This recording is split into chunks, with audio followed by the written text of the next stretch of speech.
Información precisa, completa, veraz, objetiva e independiente. Directo a tu pantalla. Voz de América en RCR 750.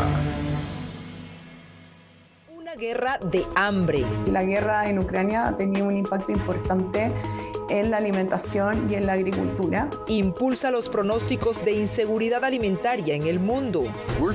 Nos enfrentamos a un problema de precios de los alimentos en 2022 que está causando estragos en todo el mundo.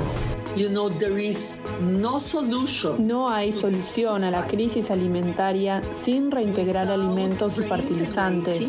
Es el momento de dirigir la mirada hacia otros horizontes. Países que obviamente como Brasil, como Paraguay, como la propia Argentina, que exportan granos, son buenas noticias. En V360 analizamos la crisis mundial de granos y cereales, ventana de oportunidad para América Latina. Hola, bienvenidos a Venezuela 360. Desde Washington les saluda Natalí Salas Guaitero. Bien, desde un poco antes de que estallara la guerra en Ucrania, expertos ya vaticinaban un desbalance en el comercio internacional de granos. Y este año el conflicto exacerbó la necesidad, afectando a naciones, en su mayoría en África, que han quedado al borde de la hambruna. Ahora bien, esta situación pone en la mesa una pregunta. ¿Qué rol puede jugar América Latina en este contexto, siendo algunos países de la región grandes exportadores de cereales a nivel mundial? ¿Puede acaso salir Latinoamérica fortalecida con esta crisis? ¿O serían más los riesgos que las oportunidades? Aquí te explicamos.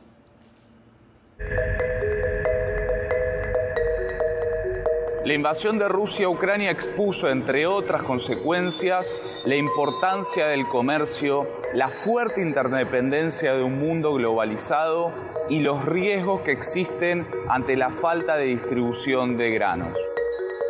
La guerra en Ucrania ha tenido un impacto importante en la alimentación y en la agricultura, y específicamente en la seguridad alimentaria. Las Naciones Unidas y la comunidad internacional advierten que sin provisión de granos pueden emerger fuertes hambrunas. No hay solución a la crisis alimentaria sin reintegrar alimentos y fertilizantes, granos y fertilizantes a los mercados globales desde Ucrania y desde Rusia. Ucrania se encuentra entre los principales productores y exportadores mundiales de maíz, trigo y cebada. Según datos del Banco Mundial, el año pasado se ubicó como el sexto exportador global de maíz. En este contexto, por ejemplo, África depende de Ucrania, pero también de Rusia, ya que le importan cerca de un 45% de los cereales. La pregunta que se hacen los expertos es, ¿será que esta situación abre una ventana de nuevas oportunidades para América Latina, histórico granero mundial? ¿Y cuáles serían tales conveniencias? América Latina tiene distintas oportunidades. La primera es de mercados. Con la actual capacidad productiva, abastecer mercados que hoy no están siendo abastecidos por Ucrania y Rusia, dos grandísimos actores en materia de granos. La segunda oportunidad se vincula con recibir inversión, porque el mundo de aquí en más probablemente irá sufriendo inestabilidades, volatilidades, hechos disruptivos, y América Latina, que ha sido bastante observada con dudas para recibir inversiones en los últimos años, hoy puede empezar a compensar aquellas dudas que generaba ante la oportunidad que permite su capacidad productiva. Y la tercera ya es política. América Latina podría adquirir una relevancia geopolítica en el mundo, considerando que la seguridad alimentaria hoy pasa a tener un rigor en la geopolítica mayor. América Latina tiene un gran desarrollo exportador en maíz, trigo, soja y girasol, los 4 productos básicos que, según las Naciones Unidas, experimentaron el mayor repunte de precios internacionales, inclusive antes de la guerra.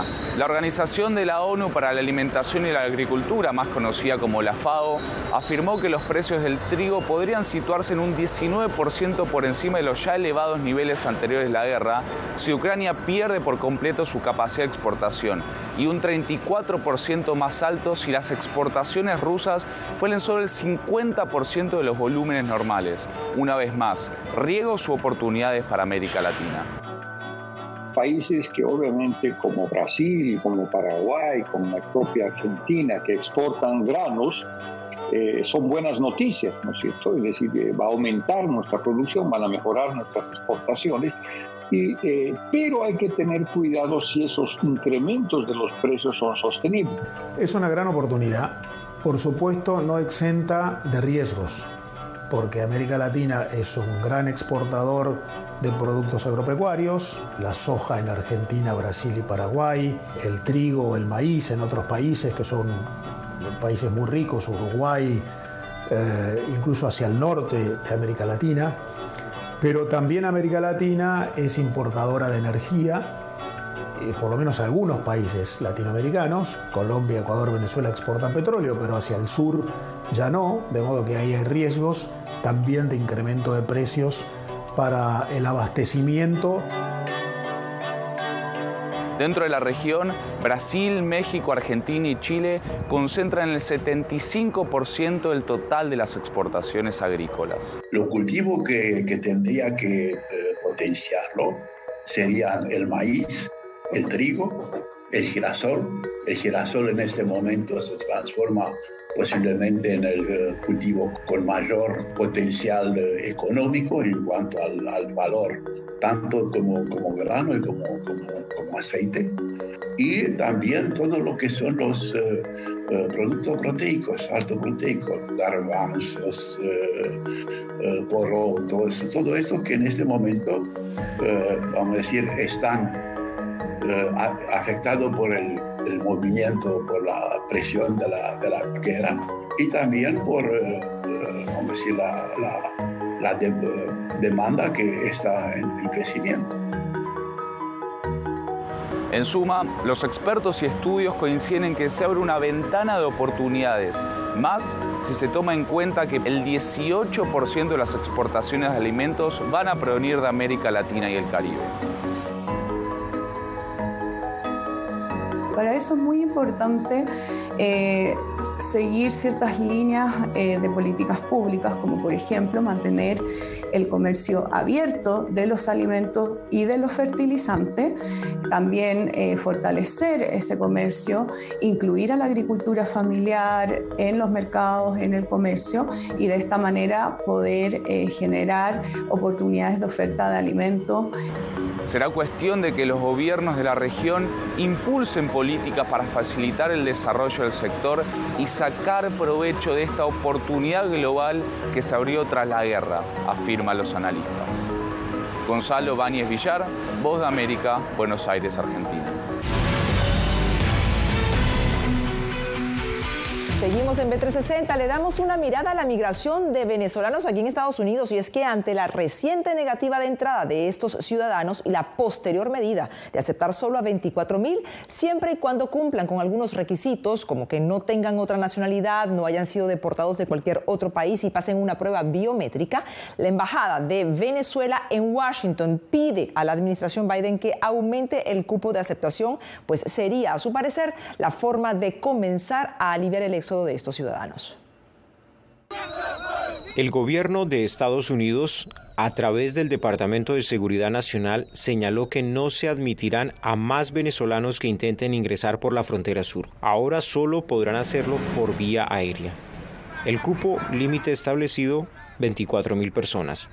Una cifra que la Embajada de Venezuela en Washington considera que debe aumentarse. Y esto lo decimos porque si vemos el promedio de lo que ha estado entrando los últimos meses por la frontera sur, en el caso de ciudadanos venezolanos, en agosto fueron un poco más de 25,000. El Departamento de Seguridad Nacional no descarta que este sea solo un número inicial, pero mientras tanto, los ciudadanos interesados pueden iniciar el trámite en la página web del Servicio de Inmigración y Ciudadanía. Este es un proceso nuevo. Ambos países, los Estados Unidos y México, van a estar revisando muy de cerca cómo funciona, si tiene el efecto que entendemos en la frontera, y si está funcionando bien y reduce la migración irregular vamos a seguramente revisar los números y puede ser que se amplíen. La norma establecida por las autoridades estadounidenses es que todo ciudadano venezolano que intente cruzar la frontera será devuelto a México. Y si esto es así, ¿qué opción tienen los venezolanos que estaban próximos a solicitar asilo en la frontera sur? Si son personas con vulnerabilidades, estoy hablando de situaciones médicas o si han sido secuestrados o presenta algún peligro inminente ahí en México, yo les sugiero que tienen que pedir una de las excepciones para poder entrar a los Estados Unidos legal. El acuerdo entre México y Estados Unidos para que los venezolanos sean deportados a territorio mexicano es lo que permite la aplicación del Título 42, un mecanismo cuestionado por las organizaciones que trabajan con migrantes porque permite la expulsión inmediata de cualquier migrante. Es restrictivo el derecho de pedir protección internacional. El efecto que está causando esta nueva ley y cómo se está promocionando, sí, está deteniendo la inmigración venezolana en este momento por la frontera. Los gobiernos de México y Estados Unidos están a la expectativa de ver cómo se van a configurar los flujos migratorios para seguir haciendo ajustes. En el último año, México le impuso visa a Brasil, a Venezuela, Ecuador y restricciones al ingreso de colombianos ante el aumento de migrantes de estos países que intentaban llegar a Estados Unidos por la frontera sur. Jaime Moreno, Voz de América, Washington. Mientras en Venezuela la oposición política trabaja en la organización de elecciones primarias, esto para escoger a un candidato único que se enfrente al actual presidente Nicolás Maduro en las elecciones de 2024. Esto ocurre, según expertos, en momentos en que el liderazgo opositor está atomizado y la ciudadanía desesperanzada. Pero ¿cuán animado está el electorado a participar en esta contienda y cuáles son las expectativas? Vamos a verlo.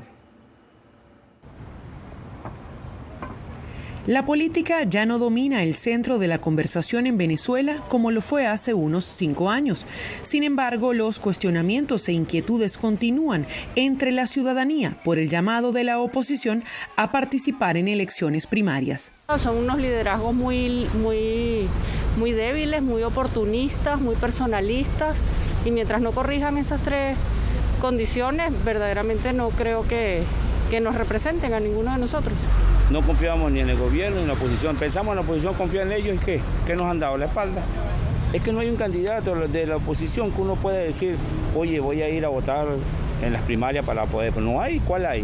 Y yo creo que el país no está para egos, el país está para estar unidos, trabajar juntos y hacer una propuesta de país. La organización Consultores 21 midió en junio la intención del electorado de votar en las primarias de la oposición que serán en 2023. Entre el 12 y el 15, 16%, digamos, está en disposición de participar en unas elecciones de la oposición, y esos son pudieran ser alrededor de 3 millones de personas.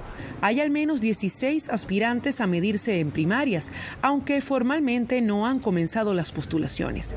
Pero la contienda interna trae otros retos.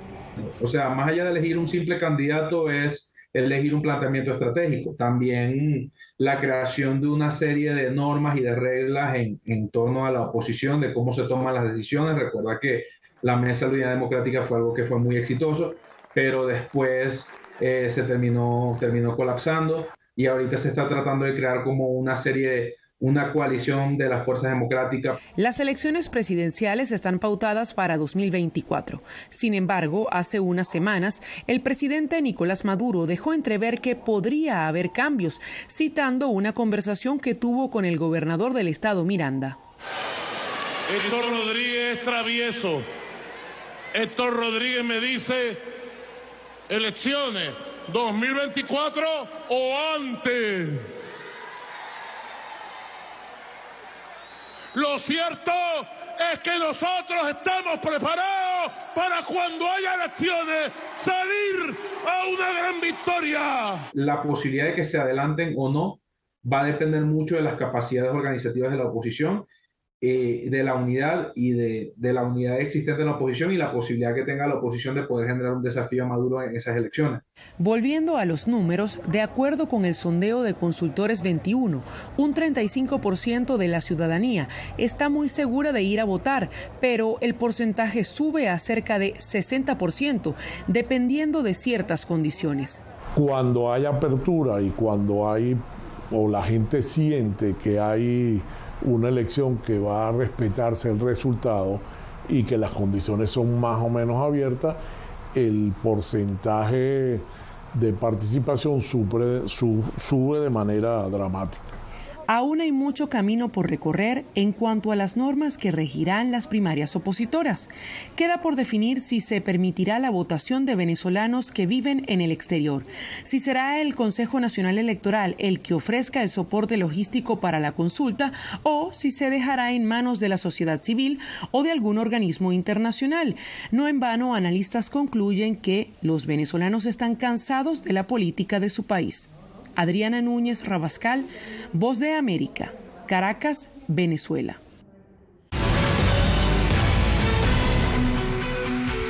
Continuamos en Venezuela 360. El precio del Bitcoin y de otras monedas, criptomonedas, se desplomó en los últimos meses. Aunque las monedas digitales tienen sus detractores, en América Latina y aquí en Estados Unidos crece el entusiasmo por invertir en los criptoactivos, especialmente en aquellos países donde la inflación golpea despiadadamente el bolsillo de los contribuyentes. ¿A qué obedece el fenómeno? Vamos a verlo.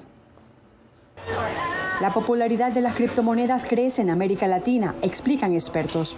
La razón principal es la aparente estabilidad que ofrecen en comparación con las monedas locales en momentos en que algunos países de la región experimentan desaceleración económica e inflación. Este es el caso de Venezuela, donde algunos venezolanos apuestan por estos criptoactivos para proteger sus ahorros. Las criptomonedas, más allá de su todavía enorme volatilidad, si uno revisa su valor en los últimos años, ha preservado y en muchos casos ha ganado en su valor, a diferencia de las monedas locales en cada uno de nuestros países e incluso el dólar en el último tiempo, cuyo valor debido a la inflación se ha ido perdiendo. Una tendencia similar se observa en países como Argentina, donde la inestabilidad económica y la inflación están llevando a los argentinos a invertir en las monedas digitales. Mientras que en El Salvador, México y Colombia crecen los establecimientos donde las criptodivisas son admitidas como formas de pago, aunque todavía con un poco de reserva. Todavía en América Latina la adopción de criptomonedas no es de las más importantes del mundo.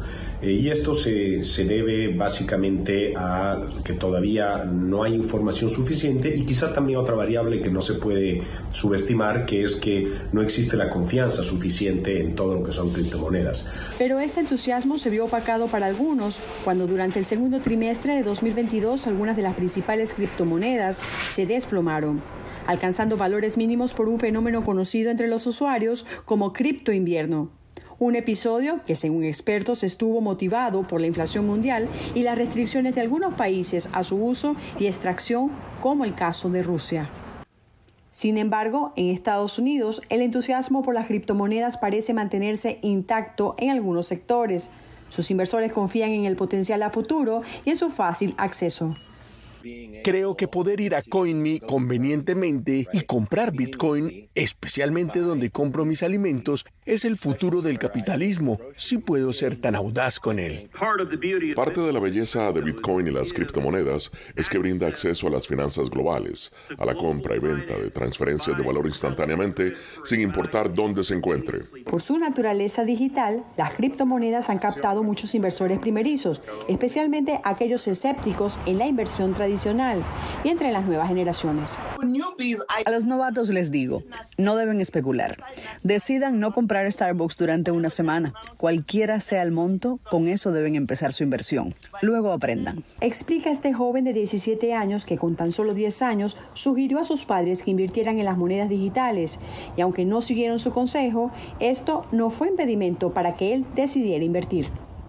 Creo que la criptomoneda es muy buena debido a la conversación sobre la descentralización y ese tipo de cosas ha sido muy útil cuando se trata de tener una mejor comprensión no solo de la economía, sino también de la política. Entre tanto, hay quienes piden cautela en un escenario donde los riesgos son altos y donde las estafas a inversores e incautos han supuesto pérdidas en millones de dólares.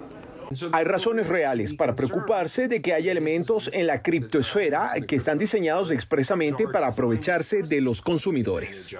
Pero en este panorama de incertidumbre económica global, hay quienes mantienen las esperanzas en las monedas virtuales al invertir en criptoactivos, aprovechando el reciente descenso que también ha dejado sin ahorros a tantos otros. Sofía Pisani, Voz de América, Washington. Desde pequeños drones que ayudan a esparcir el polen en los cultivos, un humanoide capaz de responder preguntas o un dispositivo que oye a las ballenas en el océano, hasta un auto volador. Estos son algunos de los inventos que en el presente predicen cómo va a ser nuestro futuro. Sydney, París, Washington, Chile, Dubái son algunas de las ciudades epicentro de la promoción de esta nueva tecnología. ¿Qué representa para la especie humana? ¿Y cómo puede revolucionar la vida que conocemos? Vamos a verlo. Las abejas son esenciales en la polinización de los cultivos. En Australia representan más de 3.700 millones de dólares en ganancias en la venta de alimentos. Sin embargo, muchas de estas no pueden sobrevivir en entornos cerrados como los invernaderos. La polinización es una herramienta de gestión para los agricultores que están con cultivos bajo protección. Esta investigación está tratando de permitirles hacerlo de una manera más efectiva. Para esto, investigadores de la Universidad de Western Sydney implementaron drones miniatura que con la corriente ascendente de sus hélices están ayudando a esparcir el polen en un cultivo de fresas. Logramos una mejora anual de más del 50% en comparación con la polinización de los abejorros. Una alternativa tecnológica que puede apoyar a la polinización manual que se hace en Australia, ya que no se permite la importación de abejorros. De Australia nos trasladamos a las profundidades del mar en Chile. Una boya inteligente que puede escuchar el océano podría ayudar a las ballenas en peligro de extinción a evitar chocar con los barcos mientras migran desde Chile a Ecuador. En la capacidad que tenemos de escuchar el mar y no solamente escucharlo, entender sus mensajes. La boya es la primera de muchas planificadas por la organización Blue Boat Initiative y se instaló en el Golfo de Corcovado, a unos 1.100 kilómetros del sur de la capital de Chile. El área está llena de vida marina y tiene una gran cantidad de ballenas azules. Es uno de los lugares en el mundo más ricos en flora y fauna marina. En este lugar justamente se reúnen la mayor cantidad de ballenas azules durante los meses de verano de todo el hemisferio sur para alimentarse. Del cuidado del reino animal, ahora indagamos cómo los humanoides podrían hacerle la vida un poco más sencilla a los seres humanos. Ameca es un robot humanoide y este fue el encargado de darle la bienvenida a los invitados de un foro tecnológico en Dubái. Fabricado por una empresa llamada Engineered Arts, el robot cuenta con un rostro y un cuerpo similar al de los humanos. Puede rastrear el movimiento en la habitación y tiene tecnología de reconocimiento facial. Este robot es muy singular en su postura porque utiliza inteligencia artificial para comprender las preguntas de las personas y responderlas. ¿Se imaginan poder ser transportados desde Nueva York a Washington en menos de 30 minutos o despegar en un taxi aéreo autónomo para evitar el tráfico? Ambos formaron parte de una exhibición reciente en Washington. Se presentaron artefactos del pasado junto con prototipos de tecnologías de vanguardia del futuro. Queríamos buscar diferentes formas en las que pudiéramos infundir esperanza y optimismo en algunas de las decisiones que creemos impactarán nuestro futuro.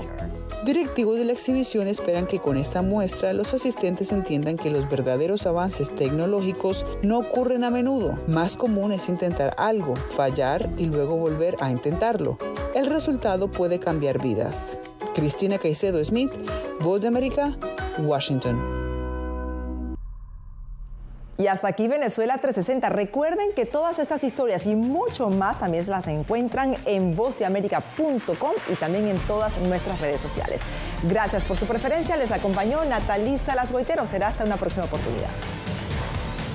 Radio Caracas Radio presentó Voz de América.